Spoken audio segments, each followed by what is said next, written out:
Hi guys, in this video we will see how to stop sharing browsing data with other Windows feature in Microsoft Edge browser. You can easily stop, enable or disable sharing browsing data with other Windows feature. Launch Microsoft Edge browser and here click on three horizontal dot against top right corner and here choose settings.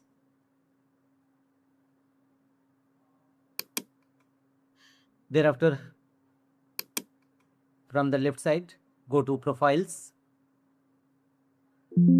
click on three horizontal line and choose profiles and here scroll down and you will find the option sharing browsing data with other Windows feature. Click on it